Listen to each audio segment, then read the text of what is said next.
We're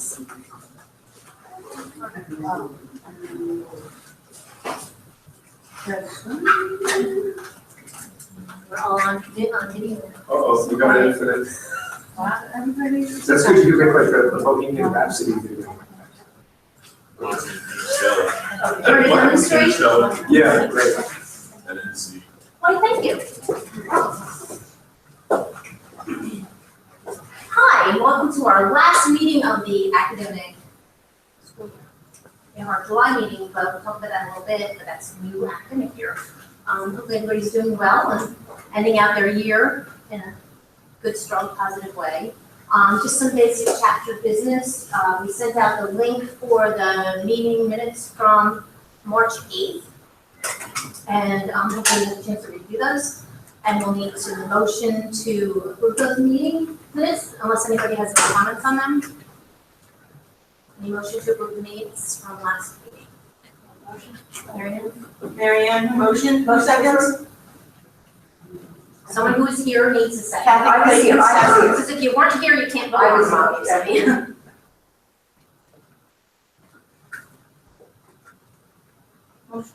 Motion? All in favor on motion passes. All in favor? Any opposed? Okay, motion carries. So easy here, discuss, wonderful.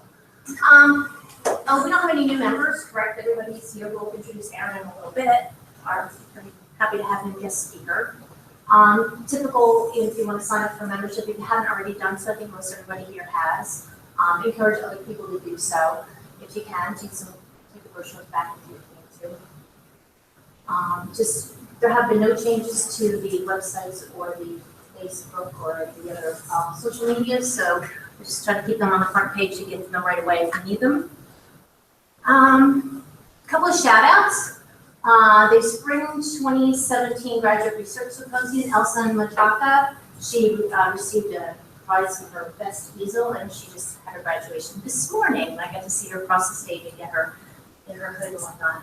One of our computer science students, Rajvi, who's helped out with our competitions, she was the recipient of a Stockton University Academic Fellowship for her Girls and Coding Initiative, and I think they're going to be working on a program for that.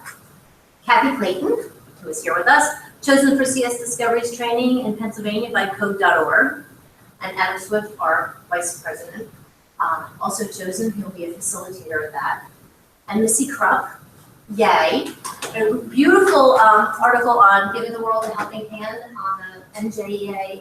Post up a video, and there's some information about that on there. And if you click on the link, you can watch the video. It's a 3 or 4 minute video. So congratulations to everyone. Just keep letting us know about all your good news. Also wanted to mention that Bernadette Daly, who is not with us tonight, but she's a computer science teacher at Mainland, and her students have done really well in our competitions. She's also a lacrosse coach, and she was celebrated for her 100th win recently. Anyone else have shout outs? And yeah, congratulations everybody. Any other shout outs that we didn't get up here you'd like to say for everybody that's listening? No? All right, well then email me if you have anything to think of for our next meeting. Thanks. Some PD resources and events. Most of these are pretty much the same as before. I took off the things that haven't happened. You can click on them if any of them sound appealing or interesting. The SRI ETCC calendar gets updated frequently. There's a job board. Sometimes there's some part-time offerings on those job boards if you want to take a look at that. If you're looking for something for summertime. And then we have a couple of other things. The national website for CSTA is still the csteachers.org. That's relatively new the last 6 months or so, I believe. TeacherCon in Philadelphia, and the annual conference is coming up. Maybe at the end, if anybody's going to be going, we can spend a couple minutes talking about that. If anybody wants to carpool or share resources on going and whatnot, and that's in Baltimore, so it's pretty close this year. They tend to go 3 different regions of the country. And then, really important, Daryl Insminger wanted everyone to know that for the tech stop, our CSTA SNJ members can sign up to go and not have to pay a fee. There's normally a small fee to attend tech stop. So if you're interested in any of the sessions and whatnot, I suggest you contact Teresa Mira soon, because I think it'd be very, kind to let her have some advance notice that you'd like to go. Plus, if you're having an interest in a specific workshop, I wanted to be sure that you get a chance to register for the ones that you're interested in before they're filled up. Any questions on that? New notes, our same communications. We're still working with our northern and central chapters. We're doing some stuff behind the scenes on that. If you want to get more involved in some of the New Jersey things, just let me or Adam know.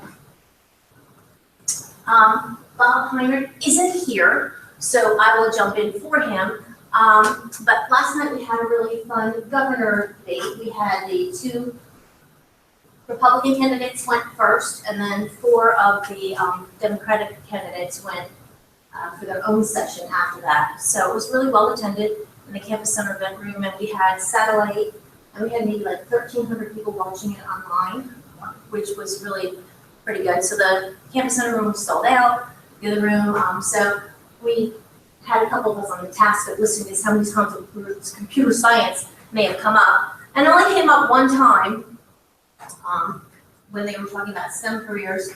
And then we had looked and noticed a little while back that Bill Murphy had put a whole blurb about how important computer science is on his campaign website.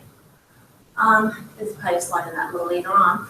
So that was the only thing that was pretty much mentioned on that. You can listen to the archives of those debates if you would like to. You can go onto the Stockton website, and the archives will be up there. I think they might be on the press too. If you can get them through the Stockton website, they'll be out there for a while. And then Computer Science Summit, 2 days away. If anybody's not working on Friday or wants to take a day and go to the Rutgers Bush campus, they're going to be doing a Computer Science Summit. Do you have any additional information you wanted to throw in on that? I guess just the whole purpose of the summit is to kind of get all the stakeholders in New Jersey involved in pushing CS education. I know people from the DOE are going to be there. There's going to be other legislatures there, I think. It's going to be 4-year representatives, 4-year college representatives, 2-year college representatives, high school teachers.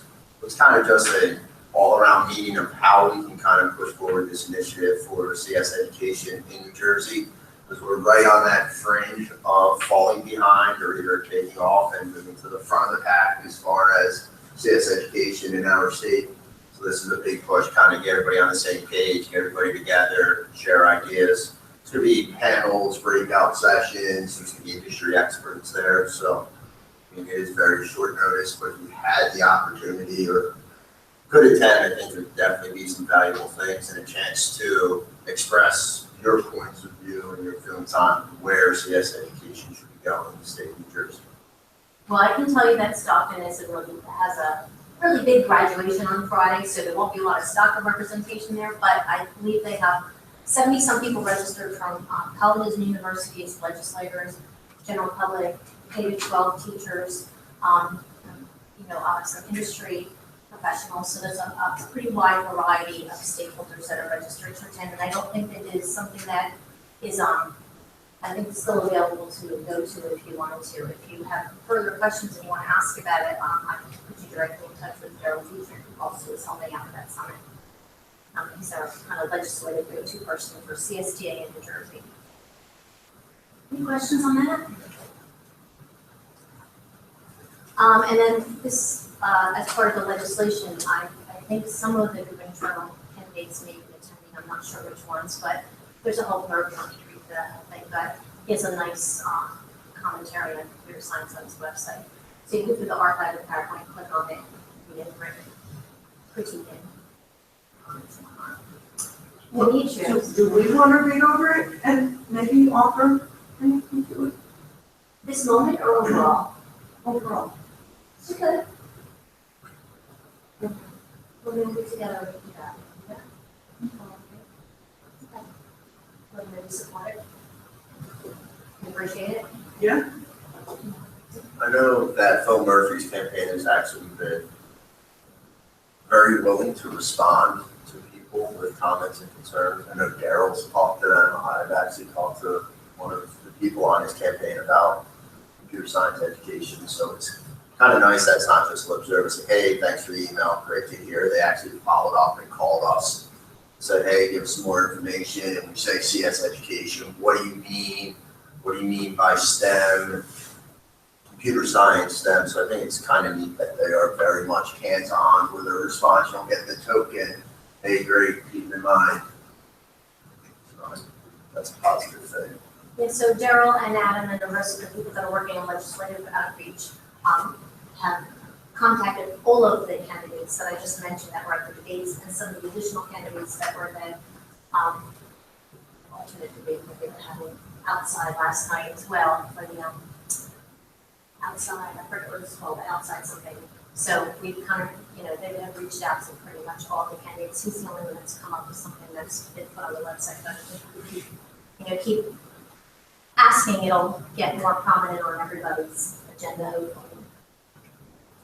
And then Demetrios was going to give us a little update. I know he gave some information on the SPOCAD. And I have some thank yous after this, but I wanted to let him give us some update about the programming competition, which is really, really fantastic. And thank you so much for getting all the sponsors and all the people that worked hard to make that successful. Good evening, everybody. Pleasure to be up here again, talking about some wonderful events. So a lot of this you've probably seen it before, but it's time to revisit some of that because before we know it, we're going to be at the next StockTAG, which is coming up in November, so it's pretty soon. So recently we had the CSTA programming competition, and let me just skip through these real quick here. The CSTA programming competition. That was held Friday, March 17th here at Stockton University. And this year we had a large cohort of students, so much so that we pretty much maxed out our facilities for the time being. But I wanted to take a couple minutes to talk about the problems and kind of some of the results that we had seen come out of the contest. So what we have here is a list of the different names of the problems. It's often fun to give them cool names. And so there was a problem involving recursion, there was a problem involving playing cards, there was a little maze problem with a little bug that had to kind of scurry around, that's the scuttlebug problem. So anyways, the kids got acclimated to these problems, they had a good time with them, the scuttlebug in particular. If you look at some of these results here, this column that's marked yes represents how many teams correctly answered the problem, essentially, right? So only 8 of the teams were able to successfully solve this problem. 23 attempted it and didn't get it correct for a total of 31 attempts, right? So whereas the ball toss problem, we can see almost every single team eventually completed this, which was pretty good to see. So we had a nice mix of easier problems, more difficult problems, all that, and yet we still saw a team that solved all 7 problems, right? So we had 7 problems on the programming contest, a team that solved all 7 of them. In fact, 2 teams, which was fantastic. It came down to a tiebreaker for first and second place. Toms River North wound up taking it, followed by Red Bank Regional. So it was a good showing from Ocean and Monmouth counties this year. We also had Mainland Regional, mentioned them, Ocean City, Egg Harbor Township. There was quite a few schools. Brick was represented, so a nice, a nice collection of students, and the results were really good. I wanted to share one of the problems with you from the actual exam itself, and this was a problem regarding tossing balls into little cups, right? So imagine there's 10 cups. And every time a student threw a ball, it had to land in one of the 10 cups. Well, if they threw 100 balls, how many balls would be in each cup at the end, right? And this problem involves a random element because you're not sure where the balls are going to land. But the idea is that the students would leverage a loop of some sort, right, to be able to work through this problem and figure out how many balls are in each cup at the end, right? And this would be the array that represents that. Those counts. So, like we said, almost every team solved this. I think every single team did solve this problem. And What we're looking at here is a graph of the time to solve that problem. So the rank 1 teams, the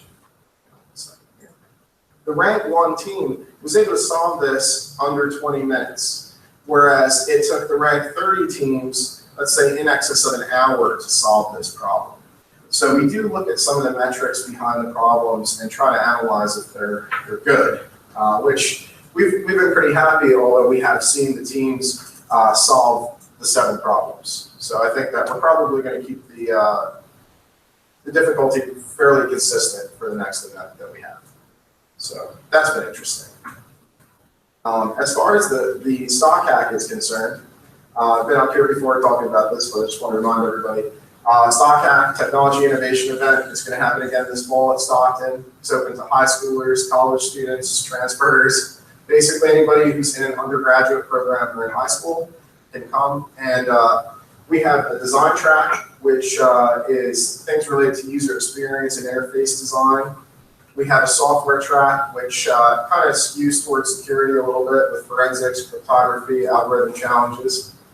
And an innovation track, which that's not very innovative, but original project design and development. The idea is that the students come here, they form a small team, and they come up with a new innovative project within 24 hours, and then push that product out and get judged on it. So we had quite a nice setup here for the first stock hack, where we were able to utilize the C-Wing atrium as well as the D-Wing laboratories. Ultimately, a good time for all, as well as the Alton over here. And we had some winners. They came and presented a little bit at one point. And these gentlemen made an app called ParaTweeter that they were able to create within that 24-hour period. And it essentially aggregates tweets and then converts those tweets to whatever target language you select. So their web app was pretty cool. You can tweet in English and it'll tweet out in Arabic or in Russian or in whatever language you want. So pretty nice. We saw a lot of positive stuff in terms of social media. A lot of people were pretty pumped about the event. We got a lot of positive recognition in that sense. So good karma.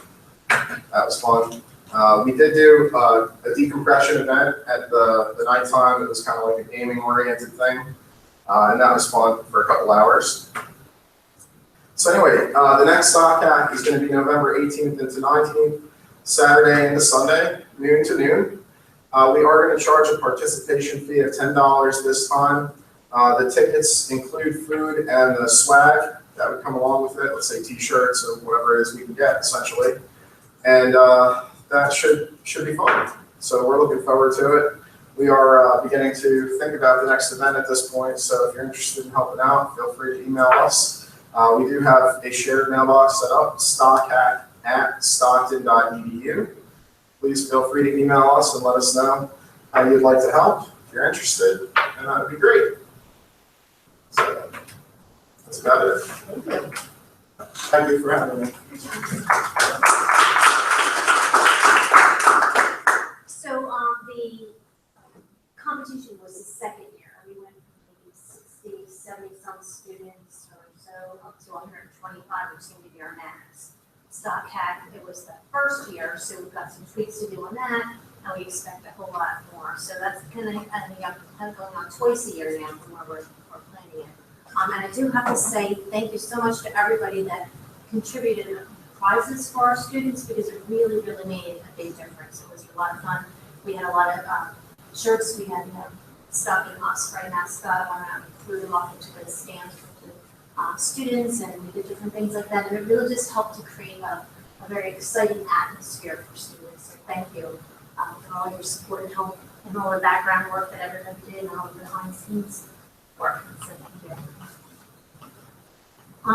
Our speaker tonight, you ready? Okay, Mr. Wright. He's a husband, father, friend, Stockton Osprey, yay, Green Bay Packers shareholder, and he likes solving wired problems with wireless solutions, in that order. And he's a manager, solutions architect at Verizon. He covers the Philadelphia region, and I know he's a crack grad and a basketball player here. We met back at a basketball alumni event, so we're really happy to welcome Karen here. He has a couple things that are different topics.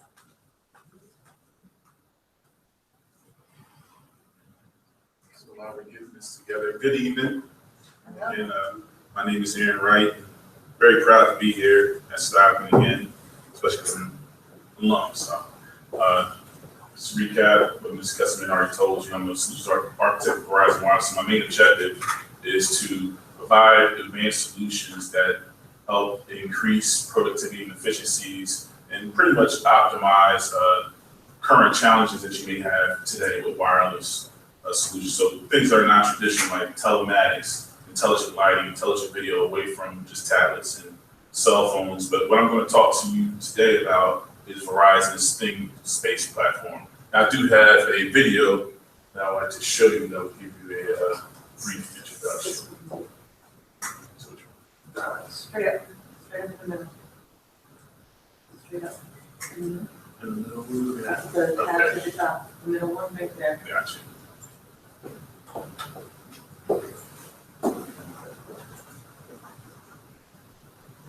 We have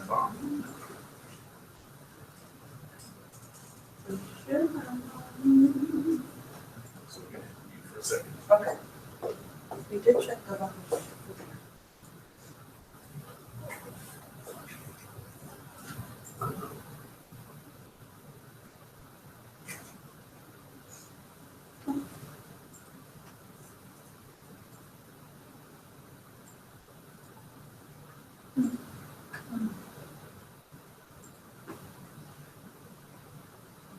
This is done, right there. Here, hold up. Yeah. Technical difficulties, please stand up. There we go, it's loud now. Oh, yeah. Little too much. Okay. So here. Some of your fingers really big. Whether you're an enterprise, developer, entrepreneur, or just a hobbyist, you can cut through the complexity of the Internet of Things with Verizon Thingspace. Thingspace is a simple, all-in-one development platform that will help you prototype, test, and get to market faster. With Thingspace develop, build IoT solutions quickly with easy access to APIs, application platforms, and developer kits, and collaborate with a community of IoT experts. With Thingspace Manage, provision, monitor, and control your IoT devices and connectivity through a single portal. And with Thingspace Market, get access to Verizon IoT and strategic vendor solutions. Thingspace lets you start small and scale fast. Sign up is free, and you don't have to be a Verizon customer. Dream, develop, and deploy. Simply, with Verizon Thingspace.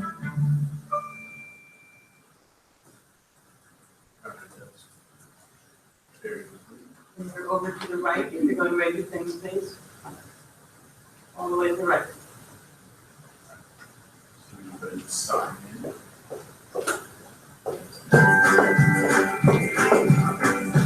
Let's just read that out.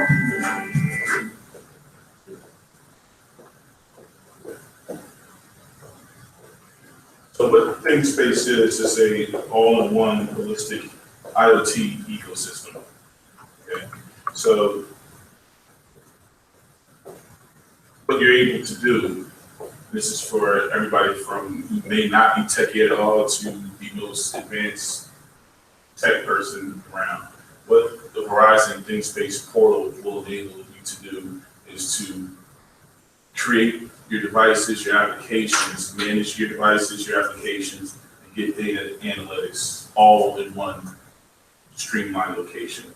So what I have right here, I have the portal up. So we provide APIs, we provide your software development kits.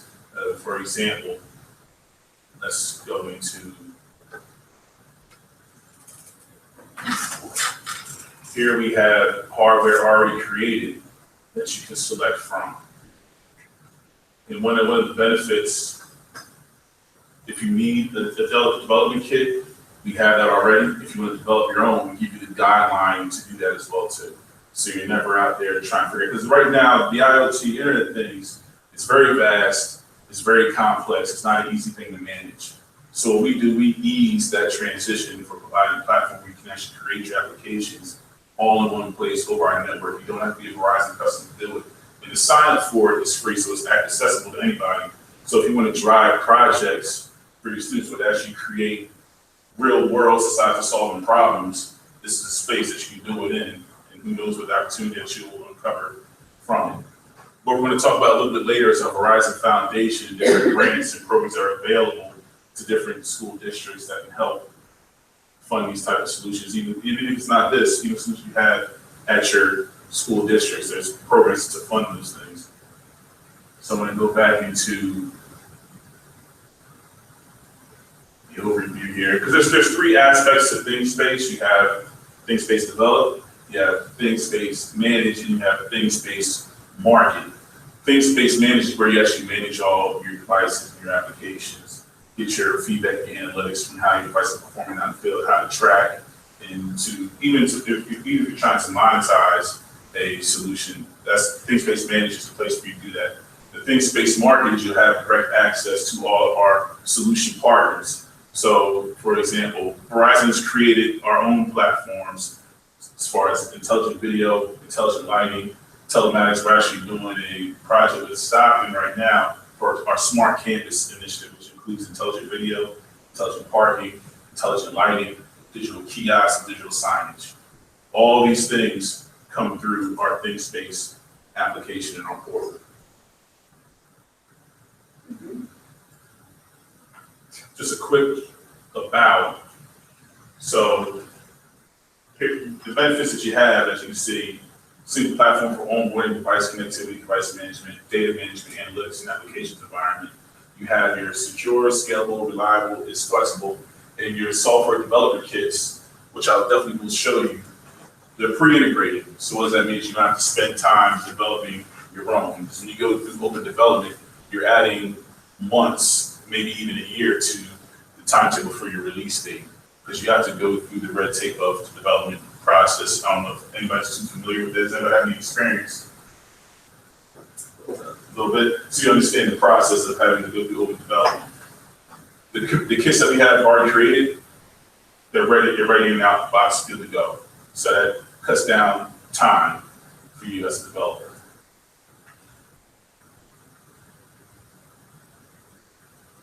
I'm going to go back to develop tab, go to developer kits.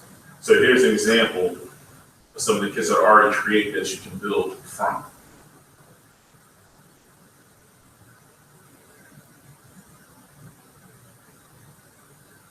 What's great about this, our kids, they're already into stuff like this. My daughter, she's 10 years old, and she's on YouTube looking at 3D imaging and 3D coding. And I'm knocking my feet. I'm like, how are you even learning to do this? Who taught you this? She just picked it up on her own. Our platform enables the Generation Ys and millennials of today to do what they're already doing. And I heard conversations earlier about different projects and funding that you're looking to do. So I would definitely want to talk about our Verizon Foundation.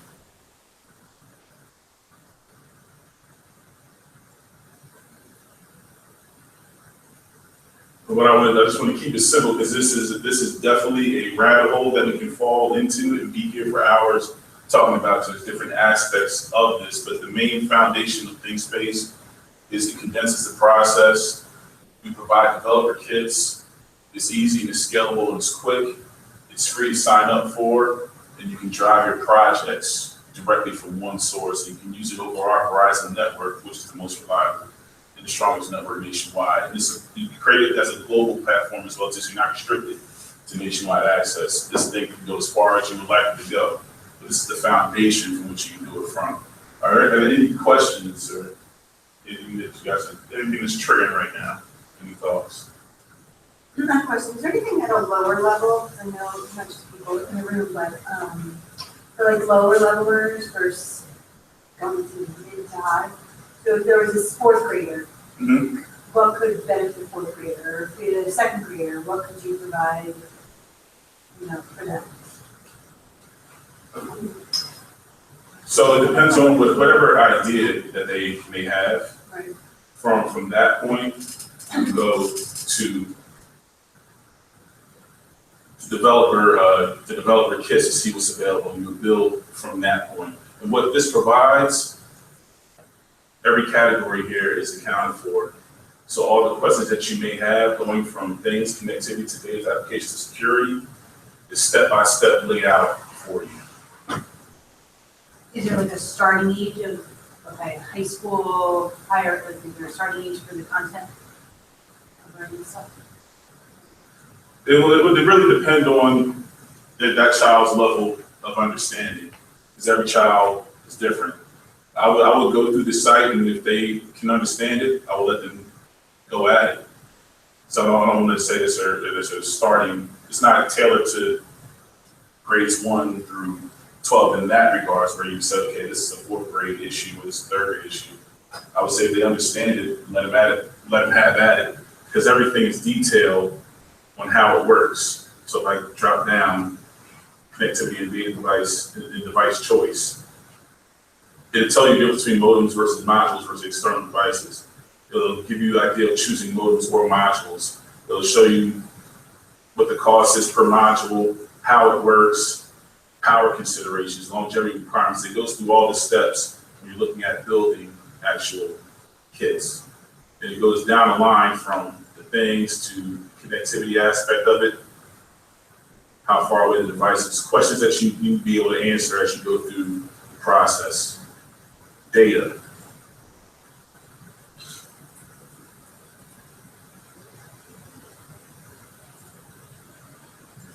Can I just ask you, if you're a kid sitting in your parents' house and you want to control your parents' lights because they have a Philips Hue set, right? And they have the Philips Hue bridge there, and you know that that thing has an API, how do you make this and that play together?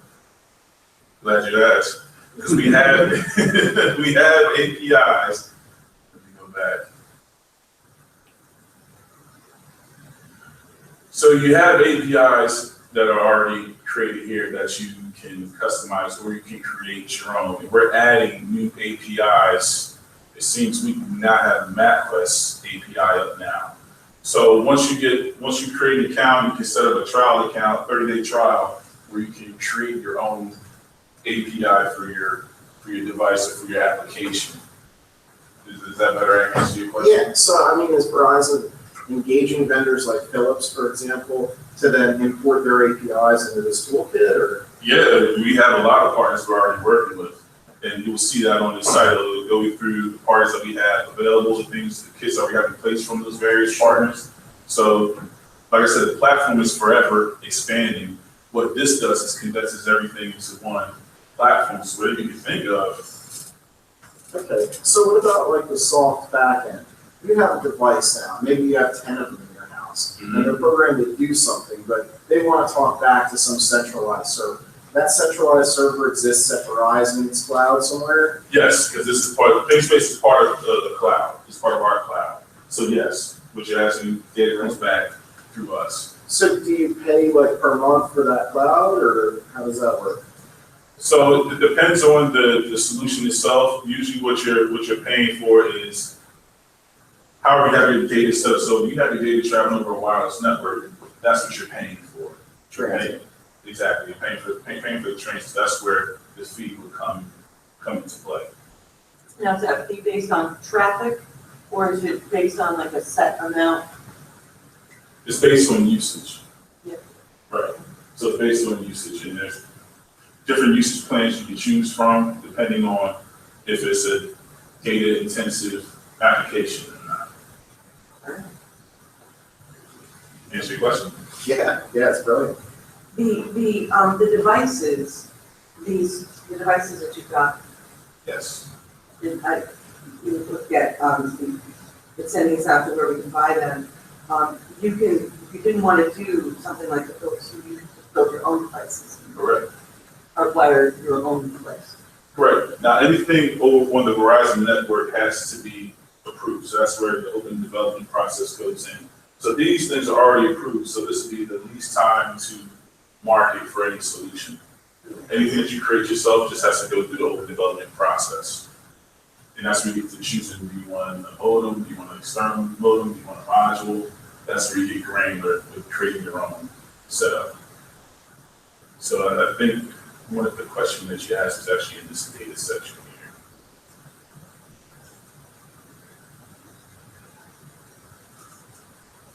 Next section over for applications.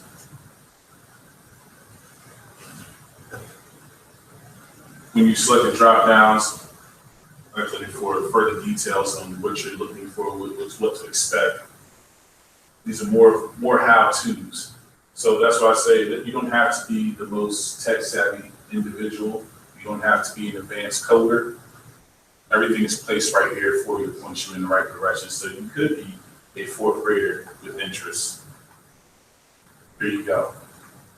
So that's the advantage that the site provides. Everything's all on one platform, and not everybody's going to be a science, tech, engineering, mathematics. We all know that, but those that are, this is a great place for them. And those that have that interest, they may not be STEM right now, but this can help point them in the right direction because it makes it easy for them along what you're already doing every day, educating.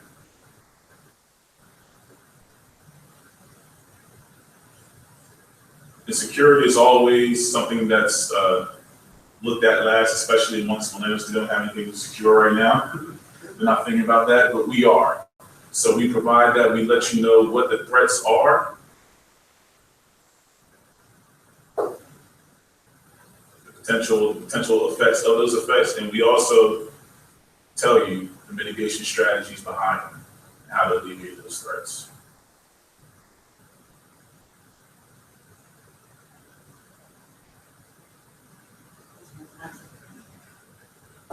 So there's a lot more out on Thingspace. Just quickly YouTube Thingspace. You'll have about 10 to 15 videos. You'll see whiteboarding videos as well to how in depth the subject really can get. So you'll have everybody will have my contact information after the meeting. Mrs. Custom will make that available to all of you. So if you have any questions, you can reach out to me directly and I can get you in the right direction. Also want to review our Verizon Foundation. Now we do have a Verizon Innovative Learning. Is that PDF on the deck? PDF is on the deck. If you give me 1 second, I can get it up there. No problem. So what I'll do, I'll play this video.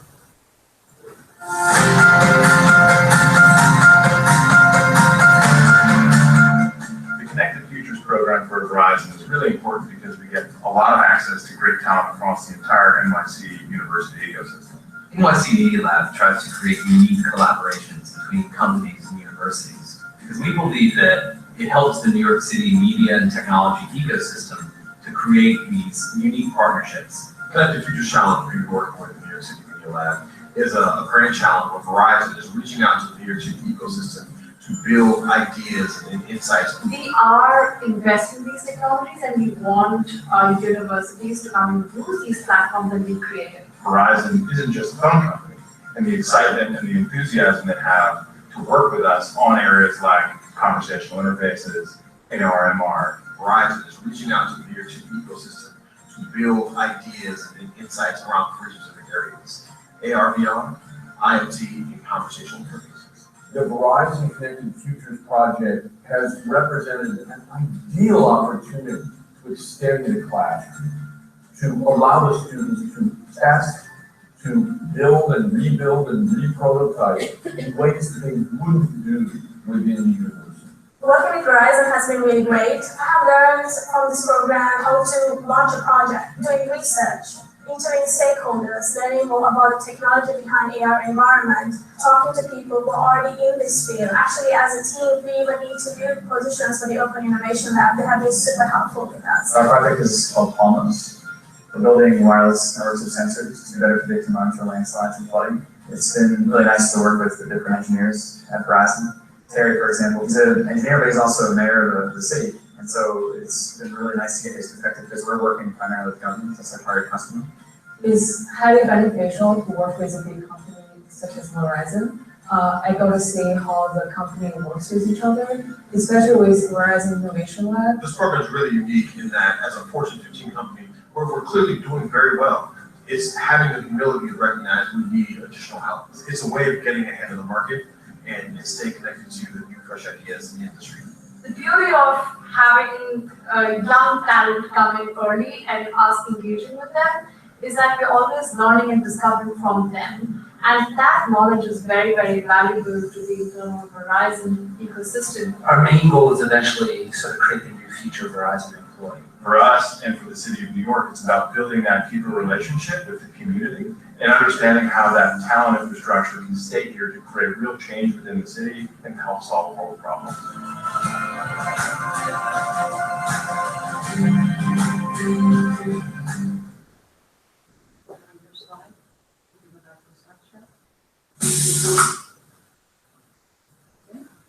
It's down the bottom.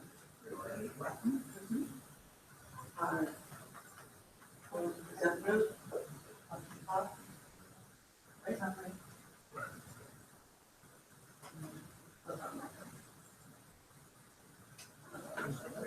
No.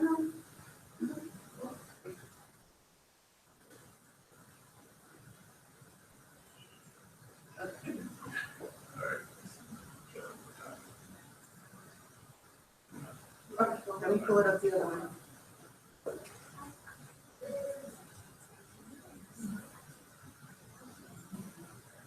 So that's just a few of the many programs that Verizon drives. One thing that the company values is collaboration and partnerships. So what I'm going to talk about next is the Verizon Innovative Learning Platform that we offer. It's a program to drive STEM to underprivileged, underserved students, no matter what community that they're in. Now, the Verizon Foundation, we do have a landing page. I believe that link is actually in the presentation as well. That will give you access to apply for grants that are available from us. Now, in that landing page, you will see your guidelines, the classifications, and the exemptions as well too, and how that process actually works. If you qualify for it, you got it, but you have to go through the steps to get that grant. Now, with the Verizon Innovative Learning, okay. That's the grant page. Yes. And then the one, two over is the document. Instead of it being the second tablet. Gotcha. Scroll down a little bit here. So you see you have your program rules. And what makes you eligible as a recipient.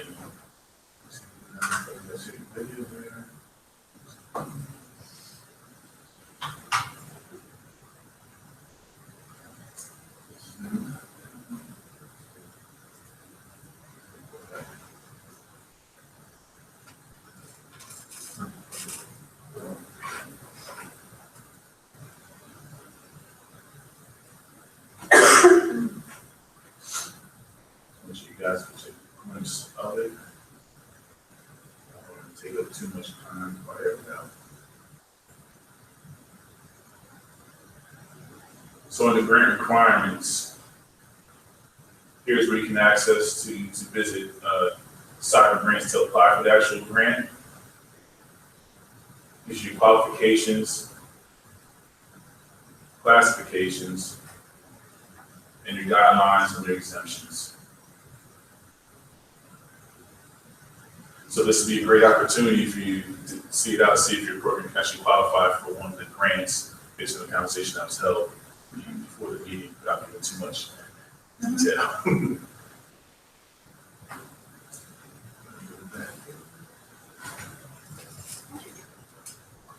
You should probably do like an academic. I mean, are you creating the applications on it as well, getting it out to the general public? Yes. You do. So you start from scratch. You start from scratch on this. Okay. Mm-hmm.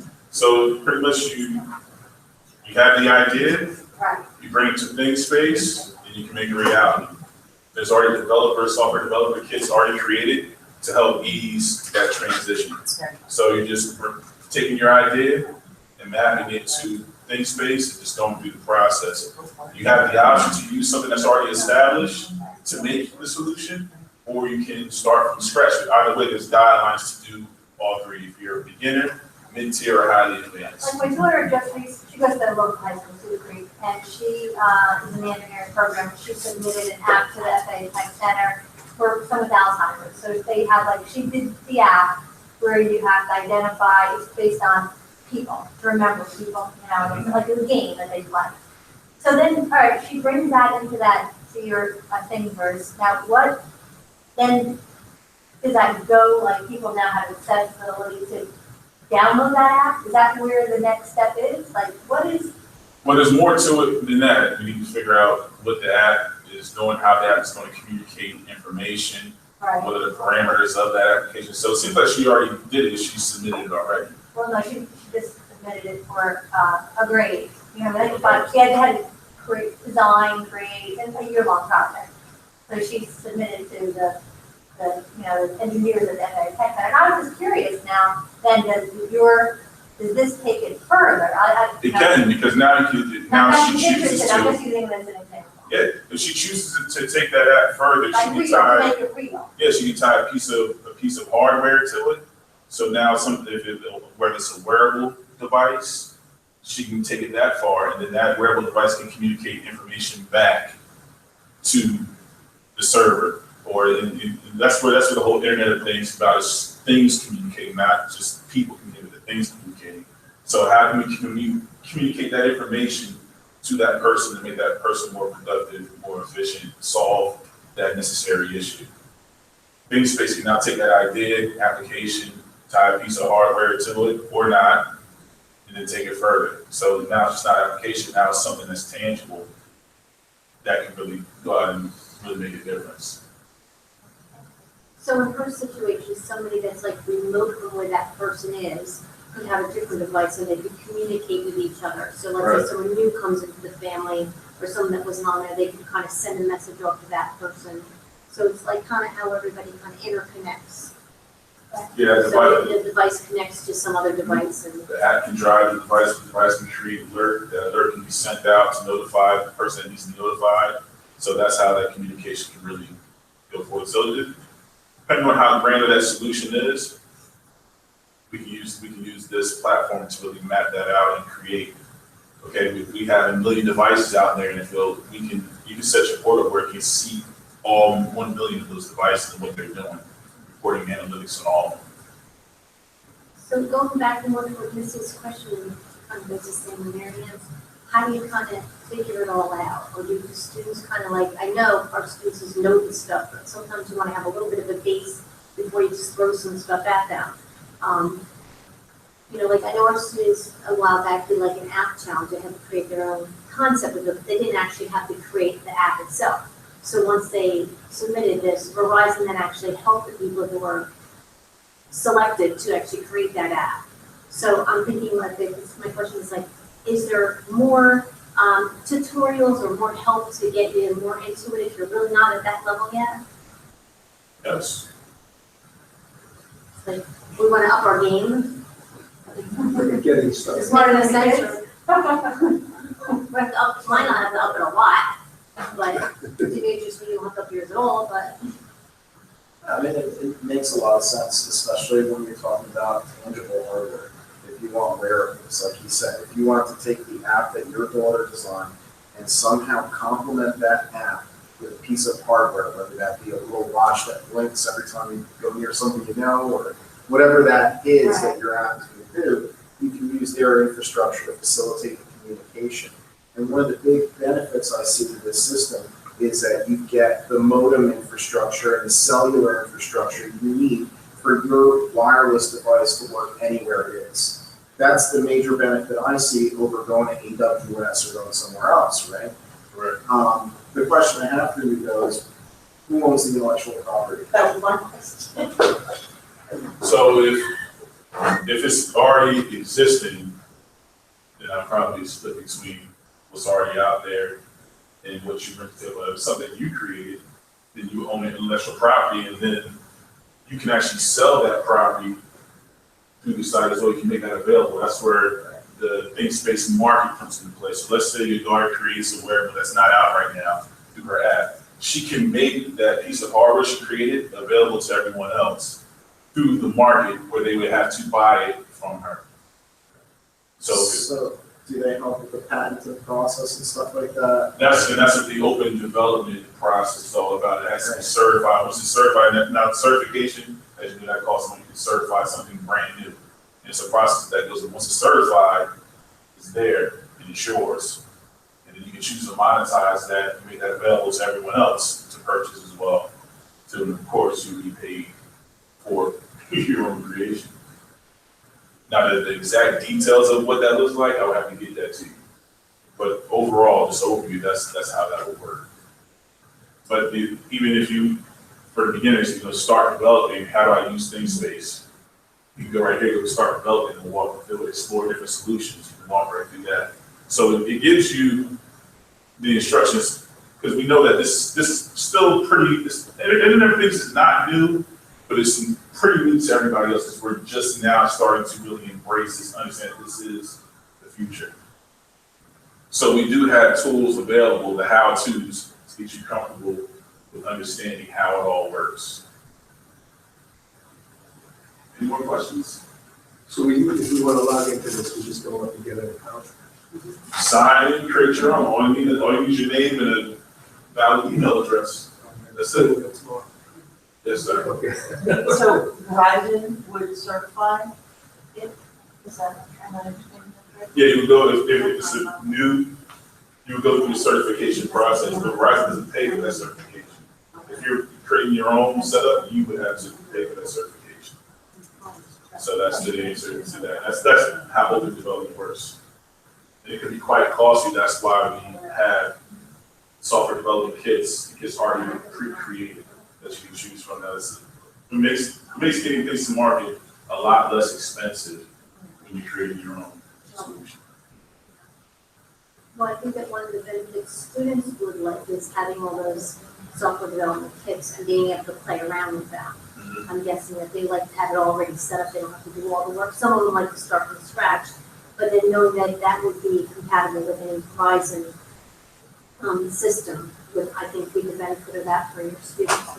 The ones who want to let them take them off and go straight. I have a question about that. The devices that are there, if you've already got some Arduinos, are they can be used unless it comes from your vendor? So, Okay, so we already have Arduinos.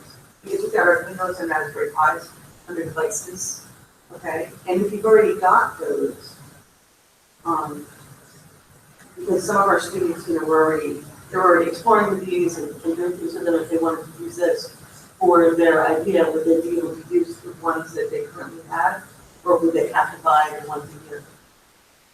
if they already have these examples already listed on the site, then they should use what they have. But I'll verify that too. I'm gonna say yes if you can, so you know. So I verify that.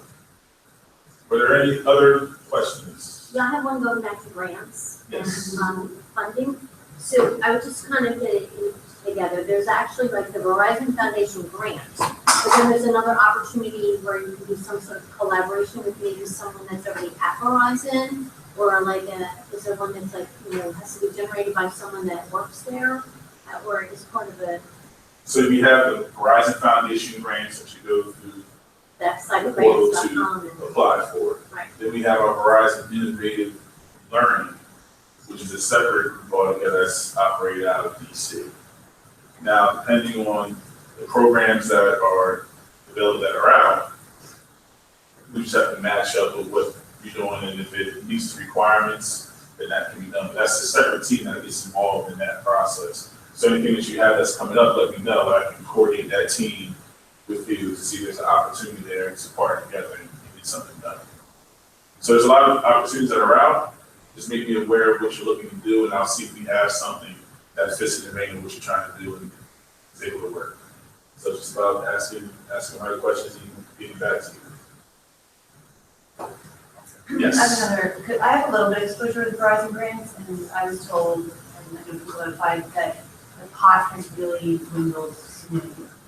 So you being in front of us might be a direct connection. Is there like an in on, grant writing is a specific talent, but is there an in where you might say, okay, use this verbiage, or use this, or hey, instead of you saying my project is compatible with you, maybe you say there's 10 projects, does anyone want to jump on with us? You need some kind of working backwards and grant, instead of saying I have a project, can you meet our needs? You might have a project and say, hey, I'll do that. Never thought about that. So is there like a way you can put this up as far as how do you get the money? Because Verizon's good. She asked me this on the Google Hangout video. We can talk privately. So I'm gonna give you the correct answer because it's a government grant. There's no leapfrogging the process. The process, you just have to meet the criteria, and that's gonna be the best way to do it.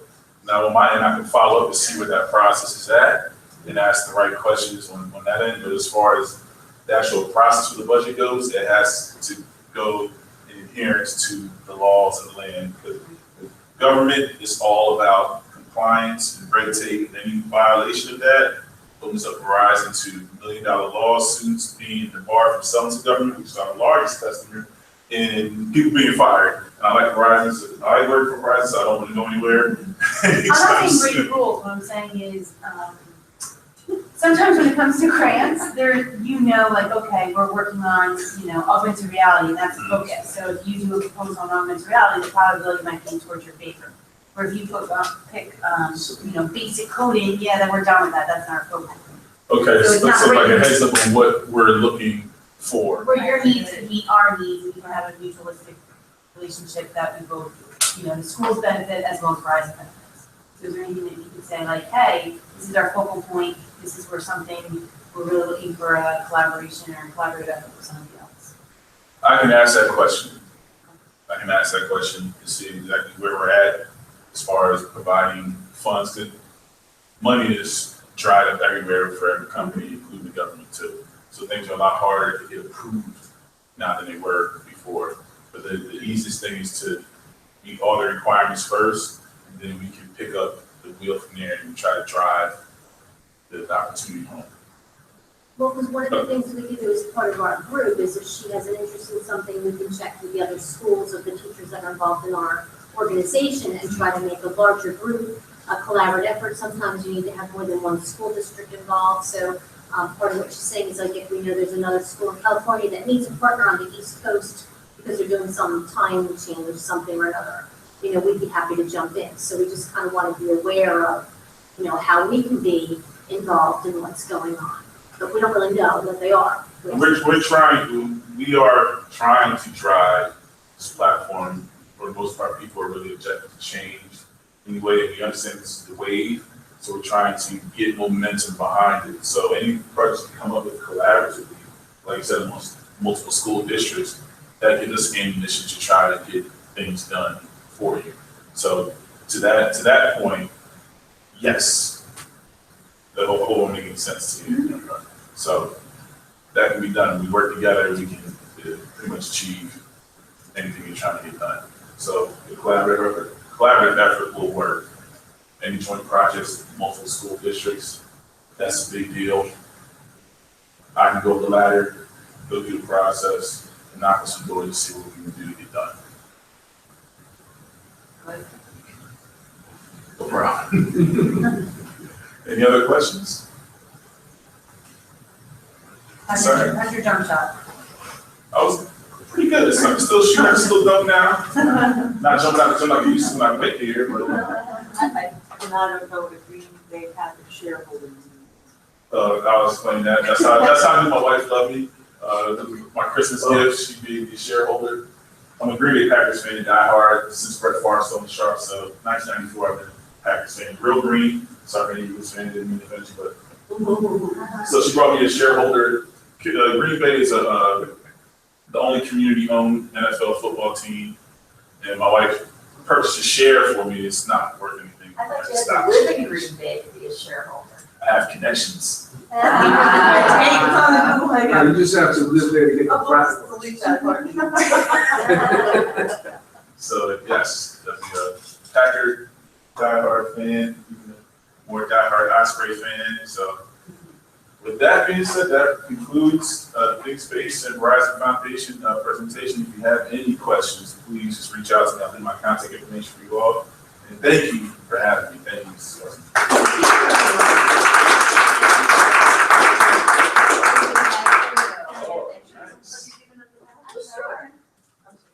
Gotta get this bag away for the camera.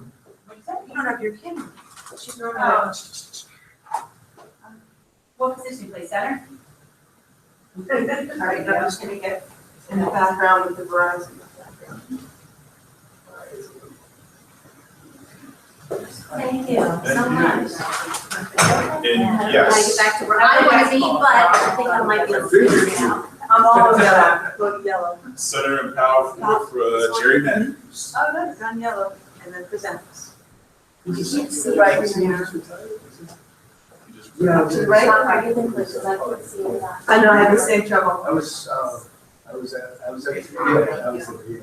The one, there were more than one. I was in the one at the, yeah, that's. Oh, okay. So as Aaron mentioned, there's a bunch of different links on here that you can click to kind of review and whatnot. If you're looking for something collaborative, hopefully we can try to come up with some brainstorming and then engage him in helping us figure out how to pay for it. Sometimes we have really big budgetary expenses we need to do when we collaborate. Next meeting would be during the tech stock. It's not the second Wednesday. That would be the third Wednesday. So unless you want to have a separate meeting, we kind of talked about it in the officers. So maybe we just have a direct tech stock and make that the third one. Is everybody okay with that? Is it at lunchtime like you? Yeah, like just like a brown bag, bring your own lunch or grab the lunch that they're having. Don't forget you can sign up. You can go to the tech stock if you want to. Sign up, for no charge. And then the next ones are September, and the September meeting we'll be having officer elections.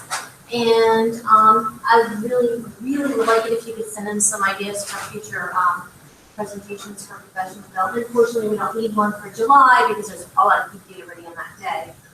So if you have any suggestions, please send them in so we can have some really good, as Aaron was, high quality presenters coming and tell us about all kinds of things that are happening out there. If you have something you'd like to present, please feel free to let us know. We'll add you in there. So we have a few meetings. The next one's coming up. Let us know. Any other comments, news, shout-outs? An interesting tool to share. I've been playing with it this week, and I think it might be neat for the classroom. It's called HiSlider.com, and it's free. HISLIDER.com. And what it does is it creates slideshows, and I think that's something that the kids would really be interested in. And it creates the code for either HTML5, or you can insert it into a WordPress site, Joomla, and I forget what else. There's 4 different things that it will create code for. So sometimes that's fun to have code auto created and have the students look at it and see how they could change it around and identify what's going on. But also just for younger kids to create really neat web-based slideshows. Really easy. Great, thanks. Any other suggestions, thoughts, comments? Okay, and I just have a question that someone who wasn't able to make it tonight, they have a computer coding club for students who are in like 4th, 5th, 6th, 7th grade. And they've been doing the CS First program, and they did that for a year or 2. And students are asking for Python. And so she would like to know if anybody has any resources on that. Maybe send me an email and I'll send you her contact information. Just to find ways to incorporate some Python for that age level. What's the age level? Like 5th and 6th grade, a little below. And contact might have Python. I thought Code.org had Python. I think they do too. Code.org has Python. I know, I do So a does job the, with kind of. here's good. You looking for a digital resource or for a person that knows? No, I think just for their students to be able to kind of figure out, because she doesn't know anything about it, and they ask for it, so. Who would I contact? Put that down for sure. No one else. I'm not good enough. Oh, that's right. Anything else? Thanks all for being here. Thank you to all the people who are virtually here with us. Thank you for participating as well. Any virtual questions? Citizens mostly. And do we have any virtual questions before we adjourn? No, there's nobody chatting on there, we've got 3 watches right now. Okay, all right. Motion to adjourn?